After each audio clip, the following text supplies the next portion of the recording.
Asia की सबसे बड़ी एपीएमसी मंडी में से एक मसाला मार्केट पीएमसी का जो सेंट्रल फैसिलिटी बिल्डिंग है वो जर्जर हो चुकी है। अब उसमें रहना या काम करना जानलेवा या धोखादायक है। और इस पूरे मसाला मार्केट के सेंट्रल फैसिलिटी बिल्डिंग को रीडेवलप करने के लिए क्या स्टेटस है, क्या तैयारी चल रही है, जो ये कार्रवाई हुई है लाइट और पानी काटने को लेकर वो किस कारण से हुई है और क्यों लोग अभी भी वहाँ कुछ लोग बने हुए हैं, ये तमाम सवाल है। हमारे साथ स्वयं सेंट्रल फैसिलिटी बिल्डिंग एसोसिएशन के अध्यक्ष हैं हमारे साथ उत्तम बनगे जी। एपीएमसी मसाला मार्केट में लाइट और पानी इस वक्त कट कर दिया गया है।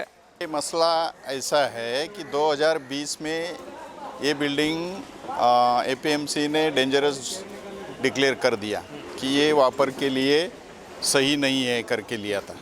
उसके बाद हम लोगों ने एज अथॉरिटी कंसल्टेंट जो ऑडिटर है, स्ट्रक्चर ऑडिटर, उन्होंने उनके पास से, और दूसरा आईआईटी सेंट्रल गवर्नमेंट की संस्था है स्ट्रक्चर, उन्हों के पास से स्ट्रक्चर ऑडिट करके लिया था।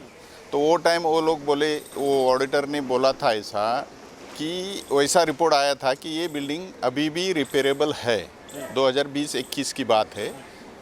तो ये बिल्डिंग अभी रिपेयरिंग करेगा तो ये 10-15 साल इसका आयुर्मान बढ़ सकता है। लेकिन वो एपीएमसी ने एग्री नहीं किया। फिर ये 4 साल हमारा उनके साथ संघर्ष चल रहा था। आखिर में उन्होंने ये डिसाइड किया कि अभी ये बिल्डिंग डिमोलिश करना है और ये रहने के लायक नहीं है।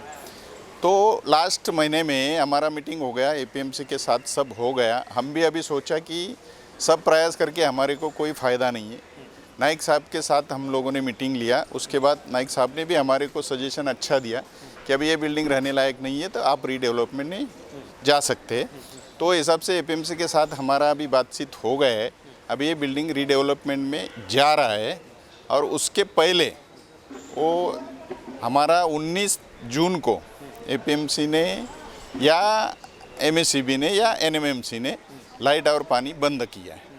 तो उसके बाद अभी स्टेटस चल रहा है, आगे का प्रोसीजर चालू है। 272 उसमें गाले हैं और आज भी ऐसी जानकारी है कि 60 से ज़्यादा आज भी गाला धारक जो वहाँ से नहीं हटे हैं। और ऐसी इमारत में जो आज भी जानलेवा है। नहीं, जानलेवा वैसा हिसाब से बाहर से दिखता है जानलेवा, लेकिन वो अभी जिसका जिसका सोच है वो हिसाब से सोच रहेगा। लेकिन अभी 272 एक साथ में उधर से छोड़ेंगे तो उनका भी सुविधा किधर होना है। सब लोग व्यापारी लोग हैं, ट्रांसपोर्टर है, सीए है, बहुत सी कमोडिटी के आदमी वहाँ अपना व्यवसाय कर रहे हैं। तो सबका सुविधा हुआ नहीं है। अभी धीरे धीरे सबका सुविधा हो जाएगा, वो हिसाब से खाली हो जाएगा बिल्डिंग। ऑलरेडी इसके लिए पीएमसी जो है कई महीने पहले ही पीएमसी की रिपोर्ट देने के बावजूद भी ये काम आगे नहीं बढ़ रहा है। वजह क्या दिख रही है? इसकी वजह अभी एपीएमसी को ही मालूम रहेगा, क्योंकि जो पीएम से अपॉइंट किया है वो एपीएमसी ने ही किया है, हम लोगों ने किया नहीं। तो एपीएमसी का क्या स्टेटस है उसको हमको मालूम नहीं पड़ रहा है। तो एपीएमसी अभी जो करेगा हमको वो तो सहना पड़ेगा। कुछ व्यापारियों का कहना है कि जो मसाला मार्केट के डायरेक्टर हैं विजय भूटा और आप जो उस पूरे प्रेमाइसेस के अध्यक्ष हैं, आप दोनों के बीच जिद है, कोई ऐसा ईगो है जिसके वजह से एक पीएमसी का काम रुका हुआ है? नहीं, ऐसा तो कुछ नहीं है। लास्ट टाइम हमारा मीटिंग हुआ था, पीएमसी उसमें थी, हम लोग सब थे, विजय भूटा भी थे। तो मिनिमम कम से कम 180 लोग हम लोग वो टाइम में मीटिंग में थे। और हमने सब कंसल्ट दिया है कि बाबा ये बिल्डिंग अभी रीडेवलपमेंट करो, और मेजॉरिटी से हम लोग कंसल्ट दे चुके हैं। लेकिन जो सूचना मिल रही है कि विजय भूटा किसी पर्सनल एजेंडे के कारण उसमें देरी कर रहे हैं, उसमें अड़ंगा लगाए हुए हैं, क्या आपको क्या जानकारी है इसकी? नहीं, हम अभी हमारा फाइनल हुआ है कि रीडेवलपमेंट में जाना है। 272 लोगों को मानसिकता ऐसा हुआ है कि अभी रीडेवलपमेंट के सिवा अपने पास रास्ता नहीं है। और हम एपीएमसी को बोल चुका हूँ कि अभी ये इसका रीडेवलपमेंट आप सही टाइम से सही तरह से करो, ताकि हमारा आगे का नुकसान नहीं हो। विजय भूटा की चूंकि डायरेक्टर हैं, उनकी भूमिका ज़्यादा अहम है। आप उनकी पूरी भूमिका को किस तरह से देख रहे हैं? सवाल तो उठाया जा रहे हैं कि उनकी नकारात्मक भूमिका के कारण ही आज तक ये मामला लंबित पड़ा हुआ है। एक आदमी की वजह से किसी का नुकसान नहीं होवे, ये सबकी राय है।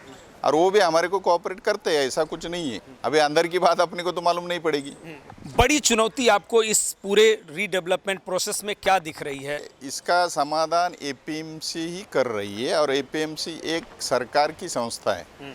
अभी सरकार का काम करने का तरीका जनता को मालूम है कि उसको कितना टाइम लगता है, क्या टाइम लगता है। तो हमारी एपीएमसी को गुजारिश है कि बाबा हमारा ये प्रोजेक्ट है वो हमारे को इन टाइम बना के दे दो। कुछ जो है लैंड माफिया या कुछ इस तरह का पॉलिटिकल प्रेशर के कारण अपना निजी फायदा उठाने के लिए सारे प्रोसेस को एपीएमसी में दबाव डालकर जो रोका जा रहा है। नहीं, वो देखो अभी वो बड़ी बात है, उसमें हम लोगों को कुछ मालूम नहीं पड़ेगा क्योंकि हमारा एक दुकान है उधर, तो हम लोग ये बड़ी मामले में उसमें हमारे को कुछ मालूमात नहीं होती। कब तक हम उम्मीद करें कि इसका रीडेवलपमेंट जो मसाला मार्केट का शुरू हो जाएगा? अभी ये बारिश ख़त्म होने के बाद उसका प्रोसीजर शायद चालू हुआ होगा, तो बारिश होने के बाद हो सकता है और होना मांगता है। लगातार नोटिस आ रही है तत्काल खाली किया जाए। अगर ऐसे हालत में अगर कोई हादसा होता है तो उसके लिए जिम्मेदार कौन हो? जिम्मेदार जो मालिक है वही होएगा। अभी एपीएमसी बोलता है ये बिल्डिंग का मालिक हम है, तो जो मालिक रहता है उसकी जिम्मेदारी रहेगी। अगर कुछ कल हादसा हो गया तो जिम्मेदार वही रहेंगे ना, जो मालिक रहेगा वही जिम्मेदार हो जाएंगे। बनगे साहब बहुत बहुत धन्यवाद। आप थे उत्तम बनगे जी, जो उस पूरे सेंट्रल फैसिलिटी बिल्डिंग एसोसिएशन के प्रेसिडेंट हैं। लेकिन प्रयास सबका यही है कि मसाला मंडी का रीडेवलपमेंट हो और जो खतरा है वो भी टले। सहयोगी रविचंद के साथ मैं सुधीर शर्मा, TV1 इंडिया, नई मुंबई। लेटेस्ट अपडेट्स और ताजा तरीन खबरों के लिए TV1 इंडिया लाइव को सब्सक्राइब कीजिए और नोटिफिकेशन पाने के लिए बेल आइकॉन को दबाना मत भूलिए।